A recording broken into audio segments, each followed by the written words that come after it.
Hello नमस्कार प्यारे दोस्तों, आप सभी का स्वागत है आज की इस क्लास में। आज से हम सभी स्टार्ट कर रहे हैं UP triple SSC PET exam के लिए प्रीवियस ईयर क्वेश्चंस की सीरीज। यानी कि इस सीरीज में हम पीईटी एग्जाम में पूछे गए यानी कि पेट एग्जाम में पूछे गए पिछले वर्षों के प्रश्नों को डिस्कस करने वाले हैं और हर एक प्रश्न को डिटेल एक्सप्लेनेशन के साथ समझने वाले हैं। यानी कि मैं आपके सामने एक प्रश्न रखूंगा, उसका सिर्फ आंसर बताकर ही मैं नहीं छोड़ूंगा, फिर उस टॉपिक से रिलेटेड पूरा कॉन्सेप्ट आपको मैं क्लियर करते हुए चलूंगा। जो इंपॉर्टेंट प्रश्न बन सकते हैं उनको बताऊंगा और इससे आपको बहुत फायदा होगा। एक प्रश्न से आपके लगभग मैं 5 से 6 प्रश्न तैयार करा दूंगा। तो बेहतर तरीके से इस सीरीज को जब आप ये पहली क्लास पूरा देखेंगे फिर आपको पता चलेगा कि इस सीरीज की खासियत क्या रहने वाली है। वैसे मैं बता दूं कि अगर आप इसके नोट्स प्राप्त करना चाहते हैं तो आगे वीडियो में बताऊंगा कि इसके नोट्स जो हैंड रिटन है कहां पर मिलेंगे। तो चलिए शुरुआत करते हैं। आज पार्ट 1 क्लास है, तो चलिए देखते हैं। पहला प्रश्न आपके सामने है कि किस शासक ने जीवन के अंतिम समय में जैन धर्म अपनाकर अपने प्राण त्याग दिए थे। पेट एग्जाम में यह पूछा जा चुका है। ऑप्शन है अजातशत्रु, बिंबिसार, चंद्रगुप्त मौर्य, कालाशोक। अगर मैं सही उत्तर की बात करूं तो आप जानते ही हैं चंद्रगुप्त मौर्य, यहां पर टिक भी लगा हुआ है। चंद्रगुप्त मौर्य थे जैन धर्म को अपनाकर अपने प्राण त्याग देने वाले। यानी कि चंद्रगुप्त मौर्य ने अपने जीवन के अंतिम दिनों में क्या किया था, तो जैन धर्म अपनाकर अपने प्राण त्याग दिए थे। अब इसके बारे में हम डिटेल तरीके से सारी चीजें जानेंगे। जैसे कि चंद्रगुप्त मौर्य किस वंश के शासक थे, तो आपको पता होगा कि ये मौर्य वंशी शासक थे। ये बातें तो आपको पता होंगी। अच्छा, आपसे परीक्षा में कई बार पूछ लिया जाता है कि मौर्य वंश की जानकारी कहां से मिलती है, किन स्रोतों से मिलती है। तो भैया मौर्य वंश की जानकारी एक लेखक थे विशाख दत्त। इनकी पुस्तक का नाम है मुद्रा राक्षस। कई बार यही प्रश्न पूछा गया है कि मुद्रा राक्षस के लेखक कौन है, तो भैया विशाख दत्त हैं। और जो विशाख दत्त की मुद्रा राक्षस है इसी से हमें मौर्य वंश की जानकारी मिलती है। अगली बार आपसे कोई पूछे कि मौर्य वंश की जानकारी कहां से मिलती है तो आप बताएंगे विशाख दत्त की मुद्रा राक्षस पुस्तक से। अच्छा, चाणक्य की अर्थशास्त्र जो पुस्तक है यानी अर्थशास्त्र नाम की जो पुस्तक है उससे भी हमें मौर्य वंश की जानकारी मिलती है। अच्छा, परीक्षाओं में डायरेक्ट प्रश्न पूछा जाता है कि अर्थशास्त्र जो चाणक्य की पुस्तक है यह किस विषय से संबंधित है या किससे संबंधित है। तो भैया ये ना समझिएगा कि इसका नाम अर्थशास्त्र है तो ये इकोनॉमिक्स की बुक होगी, बिल्कुल नहीं, क्योंकि ये इसका नाम ही अर्थशास्त्र है। वैसे तो ये बुक राजनीति से संबंधित है। आपसे कभी पूछा जाए कि अर्थशास्त्र पुस्तक किससे संबंधित है तो ये राजनीति से संबंधित है। मैं एक्स्ट्रा चीजें आपको बताऊंगा, आप उसे नोट करना चाहें तो नोट भी कर सकते हैं। मेगास्थनीज की बात करूं तो चंद्रगुप्त मौर्य के ही शासनकाल में ये यूनानी राजदूत भारत आया था। आप कह सकते हैं कि चंद्रगुप्त मौर्य की शादी जब हेलेना के साथ हुई थी तो उनके पिता सेलुकस निकेटर ने मेगास्थनीज को राजदूत बनाकर भेजा था उनके साथ। तो मेगास्थनीज ने इंडिका नामक पुस्तक लिखी थी और इससे भी हमें मौर्य वंश की जानकारी मिलती है। इतनी चीजें आपको क्लियर होगी। अच्छा, चाणक्य के उपनाम से भी प्रश्न पूछ लिए जाते हैं, तो चाणक्य के उपनाम आपको पता ही होंगे, मैं बता देता हूं, विष्णुगुप्त, कौटिल्य। इतनी चीजें आपको क्लियर हो गई होंगी। अच्छा, हम बात करें कि चंद्रगुप्त मौर्य किस धर्म को मानते थे, तो चंद्रगुप्त मौर्य जैन मता अनुयायी थे। इसलिए प्रश्न में भी दिया है, लेकिन कभी कभी यही प्रश्न पूछ लेता है कि चंद्रगुप्त मौर्य किस धर्म के अनुयायी थे, तो आप कहेंगे जैन धर्म के। या पूछ लेगा कि इनमें से कौन सा शासक जैन धर्म का अनुयायी था, उसमें चंद्रगुप्त मौर्य ऑप्शन में होगा तो आप उसे सही कर देंगे। अच्छा, जैन धर्म की दीक्षा इन्होंने किससे ली थी, यानी कि जैन गुरु इनके कौन थे, तो आप कहेंगे जैन आचार्य भद्रबाहु से इन्होंने शिक्षा ली थी चंद्रगुप्त मौर्य ने। देखिए इतनी चीजें क्लियर हो गई। अभी हम और चीजें जानेंगे। एक पूरा कॉन्सेप्ट समझ लीजिए कि चंद्रगुप्त मौर्य के जो इंपॉर्टेंट प्रश्न हैं उनके पूरे कॉन्सेप्ट को हम इसमें समझ लेंगे। अगर मैं बात करूं तो इसके बाद मैं बात करूं भैया, तो आप जानते हैं कि चंद्रगुप्त मौर्य ने ही क्या किया था, नंद वंश का अंत किया था। नंद वंश का अंत किसने किया था, चंद्रगुप्त मौर्य ने किया था। उनके गुरु चाणक्य ने उन्हें शिक्षा दी थी और उन्हीं की सहायता से उन्होंने नंद वंश के अंतिम शासक धनानंद की हत्या कर मौर्य साम्राज्य की स्थापना की थी। इसीलिए नंद वंश का अंत किसने किया आपसे पूछा जाए तो आप कहेंगे चंद्रगुप्त मौर्य। चंद्रगुप्त मौर्य की पत्नी का क्या नाम था, तो दुर्धरा और हेलेना सेलुकस निकेटर की पुत्री थी, दुर्धरा दूसरी पत्नी थी। अगर मैं बात करूं तो पहले विवाह दुर्धरा से हुआ था, फिर हेलेना से। इनके पुत्र का क्या नाम था, तो भैया इनके पुत्र का नाम बिंदुसार था। बिंदुसार दुर्धरा का ही पुत्र था, ये बात आपको ध्यान रखनी है। अच्छा, 305 ईसा पूर्व में सेलुकस को पराजित किया। चंद्रगुप्त मौर्य ने 305 ईसा पूर्व में सेलुकस को पराजित किया था। अच्छा, परीक्षा में एक प्रश्न और पूछ लिया जाता है कि सिकंदर का आक्रमण जब भारत में हुआ तो उस समय किस वंश का शासन था मगध पर। तो आपको ध्यान देना है कि जब सिकंदर का आक्रमण हुआ था भारत पर तो उस समय मगध वंश पर नंद वंश का शासन था और शासक कौन था, तो धनानंद था। ये बात भी आप ध्यान रखेंगे। अगर मैं बात करूं तो 305 ईसा पूर्व में सेल्यूकस निकेटर को पराजित किया था चंद्रगुप्त मौर्य ने, और जब पराजित कर लिया तो उसके बाद सेल्यूकस निकेटर ने एक संधि की, और संधि के माध्यम से क्या हुआ कि उन्होंने अपनी हेलेना का यानी कि अपनी पुत्री का विवाह, सेल्यूकस निकेटर ने अपनी पुत्री हेलेना का विवाह चंद्रगुप्त मौर्य के साथ कर दिया। और जब कर दिया तो आप जानते हैं कि हमारे भारतीय इतिहास में दहेज की प्रथा आज से नहीं शुरू है, प्राचीन काल से ही है। तो चंद्रगुप्त मौर्य को दहेज में 4 क्षेत्र प्राप्त हुए, या आप कह सकते हैं 4 राज्य प्राप्त हुए। वो राज्य कौन कौन से थे, तो आप कहेंगे एरिया, जिसे हम हेरात कहते हैं। एरिया जो है यूनानी नाम है, यानी कि यूनानी इतिहासकारों ने हेरात को एरिया लिखा। ऐसे ही कंधार को अराकोसिया लिखा, बलूचिस्तान को जेड्रोसिया लिखा, और काबुल को पेरिस पेनिडाई लिखा। तो ये बात आपको ध्यान रखनी है, दोनों नाम हमें याद रखने हैं, क्योंकि परीक्षा में कोई भी नाम देकर पूछ सकता है। तो भैया चंद्रगुप्त मौर्य को एरिया यानी कि Herat, Arachosia, Kandahar, Gedrosia, Balochistan, Paropamisadae, Kabul, ये 4 प्रांत आप हिंदी में याद रखें तो काबुल, बलूचिस्तान, कंधार और हेरात, ये 4 प्रांत दहेज में मिले थे। अच्छा, अगर मैं बात करूं चंद्रगुप्त मौर्य की मृत्यु कहां पर हुई, तो आप कहेंगे श्रवण बेलगोला कर्नाटक में।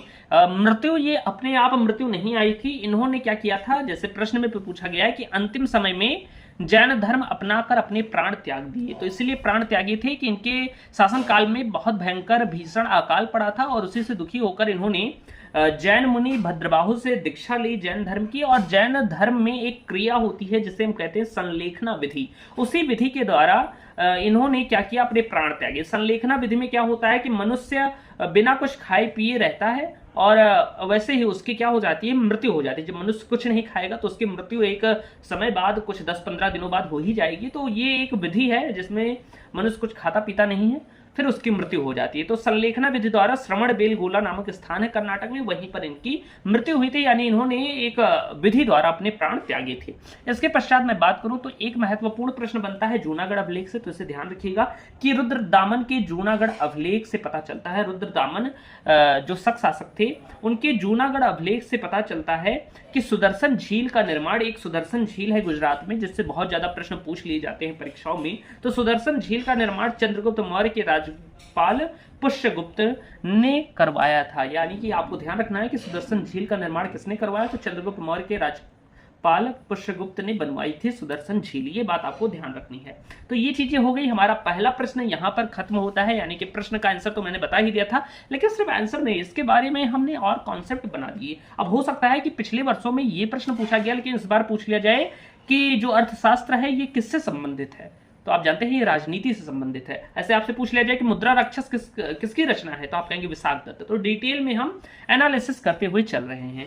अभी तो पहला प्रश्न हुआ है, अब हम बात करते हैं दूसरे प्रश्न की। दूसरे प्रश्न आपके सामने आ रहा है, उम्मीद है ये क्लास आपको समझ में आई होगी और बेहतर तरीके से आप समझ भी रहे होंगे। दूसरा प्रश्न आपके सामने है कि मेवाड़ के शासक राणा अमर सिंह ने किसके शासन के दौरान मुगलों की सेवा को स्वीकार किया था। एक बार फिर से पढ़ेंगे कि मेवाड़ के शासक राणा अमर सिंह ने किसके शासन के दौरान मुगलों की सेवा को स्वीकार किया था। इसका राइट आंसर होगा जहांगीर, क्योंकि जहांगीर के शासनकाल में राणा अमर सिंह ने मुगलों की सेवा को स्वीकार किया था, यानी कि मुगल के पास चले गए थे कि हम आपके प्रति कार्यरत रहेंगे, ये बात आप कह सकते हैं। या आप कह सकते हैं कि मुगल प्रभुत्व को स्वीकार कर लिया, उनके अंतर्गत कार्य करने लगे। 1905 में अमर सिंह ने मुगलों की सेवा को स्वीकार किया था। इतनी चीजें आपको ध्यान रखनी है। अब हम कुछ जहांगीर के बारे में जान लेते हैं, क्योंकि जहांगीर एक इंपॉर्टेंट टॉपिक है और इससे परीक्षाओं में प्रश्न पूछा जा सकता है। मुगल साम्राज्य इंपॉर्टेंट टॉपिक है पेट एग्जाम की दृष्टि से। तो इनका शासनकाल 1605 से 1627 ईस्वी तक रहा। इनका वास्तविक नाम क्या है, तो सलीम है। अगर आपसे पूछा जाए बचपन का नाम या वास्तविक नाम क्या था जहांगीर का, तो सलीम था, ये बात आपको ध्यान रखना है। इनकी पत्नी का नाम मेहरुन्निसा था, या जिन्हें हम नूर जहां भी कहते हैं। इनका मतलब इनकी पत्नी इन पर बहुत ज्यादा प्रभुत्व स्थापित किए हुए थी, यानी कि ऐसा भी कहा जाता है कि सत्ता का अधिकतर निर्णय इनके ही विचारों द्वारा होता था। ये जो कहती थी वही जहांगीर करते थे। तो और ये अपनी पत्नी से बहुत ज्यादा प्रेम भी करते थे। तो उनकी पत्नी का नाम नूरजहां था, जिनका उपनाम आप कह सकते हैं मेहरुन्निसा। ये दोनों नाम इनके ही हैं। जो नूरजहां थी ये मिर्जा गयास बेग की पुत्री थी, ये बात आपको ध्यान रखना है। इनके पिता का नाम क्या था, तो मिर्जा गयास बेग, ये बात आपको ध्यान रखनी है। अच्छा, जहांगीर ने नूरजहां को कौन सी उपाधि दी थी, आपसे पूछा जा सकता है कि पादशाह बेगम की उपाधि किसको प्रदान की गई थी। तो तो वो भैया नूरजहां यानी कि मेहरुन्निसा को ही प्रदान की गई थी। जहांगीर ने इन्हें पादशाह बेगम की उपाधि दी थी। इसके बाद मैं बात करूं कुछ और चीजों के बारे में, तो हॉकिंस को जहांगीर ने इंग्लिश खान कहा था। हॉकिंस आप जानते हैं, जब मैं ईस्ट इंडिया कंपनी आपको पढ़ा रहा था तब मैंने बताया था कि हॉकिंस जो हैं वो जहांगीर के दरबार में आए थे। अब क्योंकि हॉकिंस को फारसी भाषा का अच्छा ज्ञान था, इसलिए जहांगीर ने हॉकिंस को इंग्लिश खान कहा था। ये बात आपको ध्यान रखनी है। अच्छा, चित्रकला का स्वर्णकाल कभी भी आपसे पूछा जाए कि चित्रकला का स्वर्णकाल किसके शासनकाल में था या चित्रकला का स्वर्णकाल किसे कहा जाता है, तो वो होगा भैया जहांगीर का शासन। जहांगीर का शासन चित्रकला का स्वर्णकाल कहा जाता है। तुजुक ए जहांगीरी एक संस्मरण है। संस्मरण क्या होता है कि जैसे कोई भी व्यक्ति अपनी पुरानी बिछड़ी हुई बातों को याद कर कर कोई रचना लिखता है, यानी कि जो चीजें बीत चुकी हैं उन पर विचार कर कर एक रचना लिखता है, यानी स्मरण कर कर अपनी स्मरण शक्ति के द्वारा कहानी की तरह लिखता है, तो उसे हम संस्मरण कहते हैं। तो तुजुक ए जहांगीरी तुजुक ए जहांगीरी जो रचना है ये जहांगीर ने ही खुद लिखी है। ये इनका एक संस्मरण है, यानी अपनी पुरानी बातों को स्मरण कर कर इन्होंने एक पुस्तक लिखी जिसका नाम है तुजुक ए जहांगीरी। तो आपको ध्यान रखना है, कभी परीक्षा में पूछा जाए कि तुजुक ए जहांगीरी के लेखक कौन है, तो वो भैया खुद ही जहांगीर हैं। अगर मैं बात करूं कुछ और चीजों के बारे में, तो जहांगीर के दो पुत्र थे, खुसरो और खुर्रम। खुसरो और खुर्रम को ही शाहजहां कहा जाता है, जो अगला शासक बनेगा। लेकिन आप जानते हैं कि जो खुसरो थे उन्होंने विद्रोह कर दिया था जहांगीर के विरुद्ध, और इन्हीं खुसरो को सिख गुरु अर्जुन देव ने आश्रय दे दिया था, और इसीलिए 1606 में सिख गुरु अर्जुन देव को मार दिया था या हत्या कर दी थी। किसने? तो जहांगीर द्वारा उनकी हत्या करा दी गई थी सिख गुरु अर्जुन देव की। तो ये बात आपको ध्यान रखनी है, आपसे परीक्षा में पूछा जा सकता है कि सिख गुरु अर्जुन देव को मृत्युदंड किसने दिया था, तो आप कहेंगे जहांगीर ने 1606 में। ये बातें आपको ध्यान रखनी है, ये सारे प्रश्न बन सकते हैं। अब चलिए अगले प्रश्न की ओर चलते हैं। अगला प्रश्न आपके सामने पूछा गया है, जैसे देखिए जैसा प्रश्न पूछा जाएगा वैसे हम डिटेल एक्सप्लेनेशन करेंगे। अगर प्रश्न हल्का फुल्का है और ज्यादा इंपॉर्टेंट नहीं है तो हम कम एक्सप्लेनेशन करेंगे। अगर उस टॉपिक से ज्यादा प्रश्न पूछे जाते हैं तो ज्यादा एक्सप्लेनेशन करेंगे, ये बात आप ध्यान रखिएगा। और अगर मैं बात करूं तो आज जैसे बहुत ज्यादा एक्सप्लेनेशन है, लेकिन कल को फिर से जहांगीर पर कोई प्रश्न आता है तो क्या मैं इतना डिटेल में एक्सप्लेनेशन करूंगा? बिल्कुल नहीं, क्योंकि एक बार बता दिया है तो मैं कुछ और एडिशनल चीजें बताऊंगा, लेकिन हमेशा इतना नहीं लिखूंगा। तो अगर मैं बात करूं आगे की चीजों के बारे में, तो धीरे धीरे हमारा कॉन्सेप्ट बिल्ड होता जाएगा, हर बार उतना नहीं करना पड़ेगा। ओके, तो ये समझ सकते हैं, क्योंकि पहली क्लास है तो अभी मैं आपको ये समझ रहा हूं कि आपने कुछ नहीं पढ़ा है। अगर कुछ भी नहीं पढ़ा है तब भी अगर आप मेरी ये PYQs को रिवीजन कर लेंगे तो बहुत कुछ चीजें आपको तैयार हो जाएंगी। अगर मैं बात करूं कि निम्न में से वज्जी की राजधानी क्या है। वज्जी एक महाजनपद था, आपने पढ़ा होगा 16 महाजनपद होते हैं, तो वज्जी की राजधानी वैशाली थी। ये बात आप ध्यान रखिएगा कि वज्जी की राजधानी क्या थी, तो आप कहेंगे वज्जी की राजधानी वैशाली थी। अगर मैं आगे की बात करूं कि कुल महाजनपद कितने थे, अगर आपसे परीक्षा में पूछा जाए तो आप कहेंगे 16। अच्छा, कुल महाजनपद 16 थे, इस बात की जानकारी किन ग्रंथों से मिलती है? किन ग्रंथों ने बताया कि कुल महाजनपदों की संख्या 16 थी? तो आप कहेंगे अंगुत्तर निकाय, ये एक बौद्ध ग्रंथ है, यानी कि बौद्ध धर्म से संबंधित है। और दूसरा ग्रंथ है भगवती सूत्र, ये एक जैन ग्रंथ है, यानी कि जैन धर्म से संबंधित है। यानी अंगुत्तर निकाय और भगवती सूत्र ये दो ऐसे ग्रंथ हैं जिनसे हमें जानकारी मिलती है कि महाजनपदों की संख्या कुल 16 थी। ये बात आपको ध्यान रखनी है। अब हम कुछ एडिशनल चीजें जान लेते हैं, कुछ महत्वपूर्ण महाजनपद और उनकी राजधानी याद रखते हैं, कि हो सकता है कि पिछले वर्षों में वज्जी का पूछा है, इस बार कहीं कौशल का पूछ ले, कहीं मत्स्य का पूछ ले, तो हमें इसे याद कर लेना है जो इंपॉर्टेंट है। जैसे अगर मैं बात करूं मगध की राजधानी क्या थी, तो आप कहेंगे राजगृह, ग्रीब्रज और पाटलिपुत्र। अगर मैं बात करूं वत्स की राजधानी क्या थी, तो आप कहेंगे कौशाम्बी। वत्स की राजधानी क्या थी, तो आप कहेंगे कौशाम्बी। कुरुक्षेत्र या कुरु की राजधानी क्या थी, तो आप कहेंगे इंद्रप्रस्थ। कुरु की राजधानी इंद्रप्रस्थ थी। अगर मैं बात करूं कौशल की राजधानी क्या थी, तो आप कहेंगे श्रावस्ती या अयोध्या। कौशल की राजधानी श्रावस्ती थी और अयोध्या थी। उत्तरी कौशल की राजधानी श्रावस्ती और दक्षिणी कौशल की राजधानी अयोध्या थी। ये बात आप ध्यान रखिएगा। तो ये चीजें थी, या आप कह सकते हैं कि उत्तरी कौशल की राजधानी साकेत यानी कि अयोध्या थी, और दक्षिणी कौशल की राजधानी साकेत थी। ये बात श्रावस्ती थी। ये बात ध्यान रखिएगा कि कौशल की राजधानी क्या थी, अयोध्या को हम साकेत भी कह देते हैं। ये बात आप ध्यान रखिएगा, कहीं कि साकेत लिखा आपको मिल सकता है। तो उत्तरी कौशल की राजधानी साकेत और दक्षिणी कौशल की राजधानी श्रावस्ती थी। ये बात ध्यान रखिएगा। मत्स्य की बात करूं तो मत्स्य की राजधानी विराटनगर थी, और अंग की राजधानी चंपा। अंग महाजनपद है और इसकी राजधानी चंपा थी। मत्स्य महाजनपद की राजधानी विराटनगर थी। इतनी चीजें आपको क्लियर होंगी। अब चलिए बात करते हैं अगले प्रश्न की ओर, जो कि है प्रश्न संख्या 4, और उसे हम बेहतर तरीके से समझने का प्रयास करते हैं। अगले प्रश्न की अगर मैं बात करूं तो भैया अगला प्रश्न आपके सामने आया है कि हर्षवर्धन द्वारा कितने संस्कृत नाटक लिखे गए। हर्षवर्धन द्वारा कितने संस्कृत नाटक लिखे गए, अगर ये बात आपसे परीक्षा में पूछी जाए तो आप कहेंगे 3 नाटक लिखे गए थे भैया, और ये संस्कृत भाषा में लिखे गए थे। कौन कौन से नाटक, तो आप कहेंगे प्रियदर्शिका, नागानंद, रत्नावली। हर्षवर्धन बहुत ही बुद्धिमान शासक थे, उनके द्वारा 3 नाटक लिखे गए थे, प्रियदर्शिका, नागानंद, रत्नावली। ये तीनों नाम आपको याद होने चाहिए क्योंकि परीक्षाओं में इनसे प्रश्न पूछना एकदम निश्चित है और इनसे प्रश्न अवश्य पूछे जाएंगे। तो ये बात ध्यान रखिए, इन्हें याद रखिएगा। प्रियदर्शिका, नागानंद, रत्नावली। हो सकता है इस बार पूछ ले कि नागानंद नाटक के लेखक कौन है, तो आप कहेंगे हर्षवर्धन। अच्छा, वर्धन वंश, हर्षवर्धन वर्धन वंश से संबंधित थे और वर्धन वंश को हम पुष्यभूति वंश भी कहते हैं। कई विद्यार्थी ध्यान नहीं देते, कहीं परीक्षा में पुष्यभूति वंश मिलता है तो वो घबरा जाते हैं। भैया पुष्यभूति वंश को ही वर्धन वंश कहते हैं, ये बात ध्यान रखिएगा। वर्धन वंश के यानी कि पुष्यभूति वंश के संस्थापक पुष्यभूति थे और इन्हीं के नाम पर इस वंश का नाम पड़ा पुष्यभूति वंश।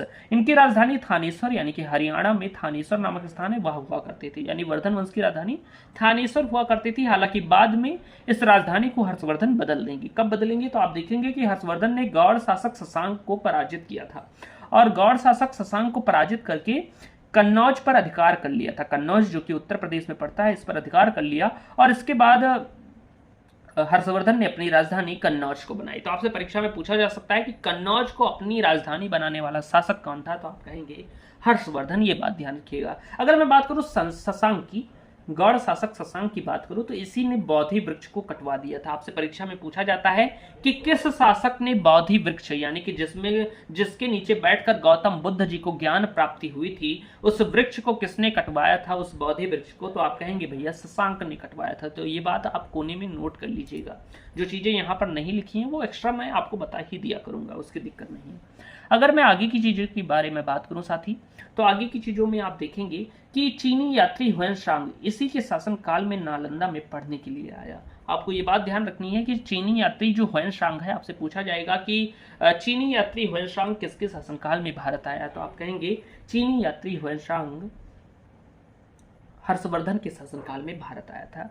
618 ईस्वी में या एडी में आप कहेंगे हर्षवर्धन तथा पुलकेशिन द्वितीय के मध्य युद्ध हुआ। पुलकेशिन द्वितीय भी एक महान शासक था। ये चालुक्य वंश से संबंधित थे। चालुक्य वंश कई तरह के थे भारत में, 2-3 तरह के। तो आप कहेंगे ये वातापी के चालुक्य थे। एक तो चालुक्य वंश गुजरात के साइड में था जिसे हम सोलंकी वंश भी कहते हैं, वो वाला ये नहीं है। ये दक्षिण भारत में स्थित है। वातापी के चालुक्य या बादामी के चालुक्य इन्हें हम कहते हैं। तो वातापी के चालुक्य में हुए एक शासक, एक महान शासक जिनका नाम था पुलकेशिन द्वितीय। ये दक्षिण भारत कर्नाटक वाले क्षेत्र पर इनका शासन हुआ करता था और इन्होंने हर्षवर्धन से युद्ध किया था। हर्षवर्धन अपने जीवन में कभी एक भी युद्ध नहीं हारा था, सिर्फ इस वाले युद्ध को छोड़कर, क्योंकि इस युद्ध में उसे पराजय का सामना करना पड़ा, क्योंकि पुलकेशिन बहुत ही शक्तिशाली और बहुत ही बुद्धिमान शासक थे। अगर मैं बात करूं तो 618 ईस्वी में नर्मदा नदी के तट पर हर्षवर्धन और पुलकेशिन के मध्य युद्ध होता है। इस युद्ध में पुलकेशिन द्वितीय विजयी होते हैं और हर्षवर्धन एकमात्र पराजय, यानी कि हर्षवर्धन अपने जीवन में सिर्फ यही एक युद्ध हारा है, इसके अतिरिक्त उसने एक भी युद्ध नहीं हारा था। अगर मैं बात करूं कि हर्षवर्धन को पराजित करने के बाद उसने कौन सी उपाधि धारण की, परीक्षा में डायरेक्ट प्रश्न पूछ सकता है कि दक्षिण पथेश्वर की उपाधि किसने धारण की थी, तो आप कहेंगे पुलकेशिन द्वितीय ने। पुलकेशिन द्वितीय किस वंश के शासक थे, तो वातापी चालुक्य वंश के शासक थे। तो ये बात आपको ध्यान रखनी है कि हर्ष को पराजित यानी हर्षवर्धन को पराजित करने के बाद इसने दक्षिण पथेश्वर की उपाधि धारण की थी। दक्षिण पथेश्वर का अर्थ होता है दक्षिण का स्वामी, ये बात ध्यान रखिएगा। एहोल अभिलेख जो है भैया पुलकेशिन द्वितीय ने ही जारी करवाया था। जो एहोल अभिलेख है बहुत फेमस अभिलेख है, परीक्षा में पूछा जा सकता है कि एहोल अभिलेख किसके द्वारा जारी कराया गया था, तो एहोल अभिलेख भैया पुलकेशिन द्वितीय ने जारी कराया था। एहोल अभिलेख में एहोल प्रशस्ति लिखी गई है, जारी तो पुलकेशिन द्वितीय ने कराया था, लेकिन पुलकेशिन द्वितीय की ही दरबारी कवि हुआ करते थे रवि कीरत। ये क्या थे, ये दरबारी कवि थे। इन्हीं के द्वारा एहोल प्रशस्ति लिखी गई थी और इसी प्रशस्ति में हर्ष पर विजय की जानकारी भी मिलती है। हर्षवर्धन पर विजय की जानकारी किस अभिलेख से मिलती है, तो एहोल अभिलेख से मिलती है। इतनी चीजें आपको क्लियर होंगी। अगर मैं बात करूं हर्ष के दरबारी कवि कौन थे, तो आप कहेंगे बाणभट्ट। हर्ष के दरबारी कवि का क्या नाम था, सॉरी हर्ष के दरबारी कवि का क्या नाम था, तो आप कहेंगे बाणभट्ट। और उनकी पुस्तक कौन सी है, हर्षचरित और कादंबरी। हर्ष के दरबारी कवि बाणभट्ट थे, उनकी पुस्तक है जो परीक्षाओं में पूछी जा सकती है कि हर्षचरित के लेखक कौन है, तो आप कहेंगे बाणभट्ट। और कादंबरी के लेखक कौन है, बाणभट्ट। तो ये चीजें थी। उम्मीद है आज की क्लास में छोटी इसलिए रखूंगा क्योंकि आप सभी कमेंट करें और बताएं कि आपको ये क्लास कैसी लगी, क्योंकि इसके बाद फिर मैं लंबी क्लासेस लूंगा, क्योंकि देखिए 4 ही प्रश्न हुआ है और हमने बेहतर तरीके से बहुत सारे कॉन्सेप्ट सीख लिए हैं। हाँ, मैं आपको बताना भूल गया कि आप टेलीग्राम चैनल मेरा ज्वाइन कर लीजिएगा। टेलीग्राम चैनल ज्वाइन कर लेंगे तो वहां पर आपको ये वाली नोट्स की पीडीएफ मैं वहां पर प्रोवाइड करूंगा। ओके, तो मिलते हैं अगली वीडियो में। आप कमेंट जरूर करिएगा, एक बार जरूर बताइएगा कि क्लास कंटिन्यू रखूं या नहीं। मिलते हैं अगली वीडियो में।